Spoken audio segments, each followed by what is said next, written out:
Hi everyone, welcome back. Like I was mentioning about some disorders that could be caused by, um, so, well, let me take that back. Let me rephrase that. So, we talked about disorders that could be caused due to G proteins, right? So, we talked about basically how they produce their effects on the G alpha subunit. Now we're talking about some diseases that could be caused due to G protein couple, something going wrong with the G protein couple receptors. Now, if you look at this picture and if you look at all these crosses that I'm making, these are all the sites where if you have a mutation, it would lead to a disorder, a serious disorder. So let's go through these points quickly. It says the human genome may encode as many as 2,000 different GPCRs. That's a very wide number. Oh, and this is this is a picture from the CARB textbook, 5th edition. Okay, cellular and molecular biology. Okay, so yeah, the human genome may encode for as many as 2,000 different GPCRs. They are very important since 1/3 of all prescription drugs act as ligands that bind to these huge superfamily of receptors. A number of inherited disorders have been traced to defects in both GPCRs. We talked about the heterotrimeric G proteins already, and this picture is showing us the defects that could happen on GPCRs. So you could have a mutation in this part, all these different areas, and bang, disorder. So just wanted to briefly talk about that. Now, in the second section, we're going to talk about CAMPs, and I think I want to start off that with a new video. So I'm just going to give you an overview of what we're going to be talking about now. So we'll look at second messengers, we'll look at the discovery of a second messengers as in taking cyclic AMP as an example. Then we will look at lipid-derived second messengers. So that would be phosphatidylinositol-derived second messengers, the PI-derived second messengers.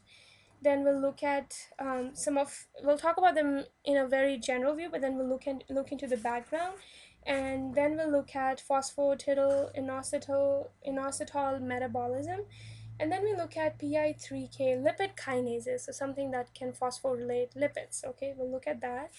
And we'll talk about PI3K is an important topic, so please focus on the topic. And then we'll talk about the different classes of PI3Ks, the oncogenic mutations that could happen on PI3Ks, and then just some topics here and there, and that will finish one big chunk. Okay, then we'll talk about protein kinases. We will talk about how protein kinases recognize their substrates. We will talk about regulation of second messenger dependent protein kinases, and that would be the pseudo-substrate concept. We'll talk about how protein kinases themselves are also regulated by phosphorylation within the kinase domain, and then we'll talk about we'll go back to the lipid kinases and then the PIKKs. Then we'll talk about, that will finish off the protein kinase section. Then we'll talk about protein phosphatases, biochemical classification of protein phosphatases, inhibitors of protein phosphatases.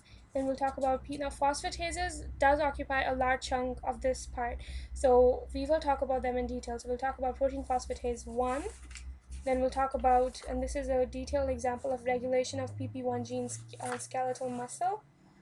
Then we'll talk about the human PP1, M10. We'll talk about protein phosphatase 2A, PP2A.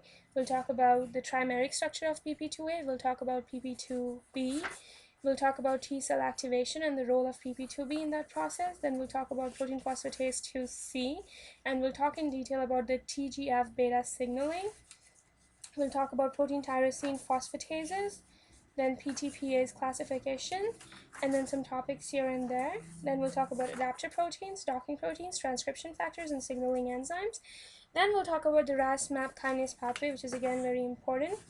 And then we talk about the RTK activated signaling pathway, signaling by the insulin receptor.